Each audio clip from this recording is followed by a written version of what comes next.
നമ്മുടെ ശരീരത്തിൽ 2 ഹൃദയമുണ്ടെന്ന് പറഞ്ഞാൽ നിങ്ങൾ വിശ്വസിക്കുമോ? ജിമ്മിൽ വർക്കൗട്ട് ചെയ്യുന്ന ഒട്ടുമിക്ക ആൾക്കാരും ഏറ്റവും കൂടുതൽ അവഗണിക്കുന്ന ഒരു മസിലാണ് നമ്മുടെ കാഫ് മസിൽസ്.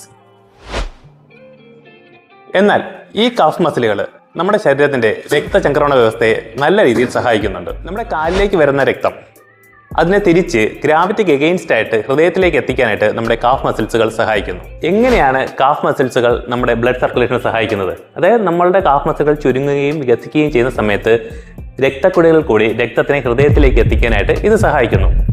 അതുകൊണ്ട് തന്നെ കാഫ് മസിലുകൾ വീക്കായിരുന്നാൽ നമ്മുടെ രക്തം കാലിൽ തന്നെ കെട്ടിക്കിടക്കുന്നതിന് ഇടയാക്കുന്നു. ഇതുകൊണ്ട് തന്നെ കാഫ് മസിലുകൾ നമ്മുടെ ഹൃദയത്തിന്റെ ജോലിയെ വളരെയധികം എളുപ്പത്തിലാക്കുന്നു.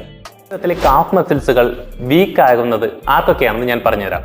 നിങ്ങൾ ഇരുന്ന് ജോലി ചെയ്യുന്ന ആളാണെങ്കിൽ, അല്ലെങ്കിൽ ഒരുപാട് സമയം നിന്ന് ജോലി ചെയ്യുന്ന ആളുകളാണെങ്കിലോ നിങ്ങളുടെ കാഫ് മസിലുകൾ ഇതുപോലെ വീക്കാവുന്നുണ്ട്. ഇങ്ങനെ വീക്കായ കാഫ് മസിലുകളുള്ള ആളുകൾക്കാണ് കാലിൽ അധികമായ നീരുകൾ ഉണ്ടാവുക, അല്ലെങ്കിൽ വെരിക്കോസ് വെയിൻ പോലെയുള്ള അവസ്ഥകൾ ഉണ്ടാവുകയൊക്കെ ചെയ്യുന്നത് ഇത്തരത്തിലുള്ള ആളുകളാണ്. നിങ്ങൾ ശ്രദ്ധിച്ചാൽ നിങ്ങൾക്ക് മനസ്സിലാവും, ഡ്രൈവറായിട്ട് ജോലി ചെയ്യുന്ന ആളുകൾ അല്ലെങ്കിൽ ഒരുപാട് സമയം ഇരിക്കുന്ന ആളുകൾക്കൊക്കെ ഇത്തരത്തിലുള്ള പ്രശ്നങ്ങൾ നേരിടുന്നുണ്ടായിരിക്കും. ഇത്തരത്തിൽ ഹൃദയം ചെയ്യുന്ന ഏകദേശം പകുതിയോളം ജോലികൾ അതുപോലെ ചെയ്യുന്നത് കൊണ്ടാണ് കാഫ് മസിൽസിനെ നിങ്ങളുടെ സെക്കൻഡ് ഹാർട്ട് അഥവാ പെരിഫറൽ ഹാർട്ട് എന്ന് പറയുന്നത്.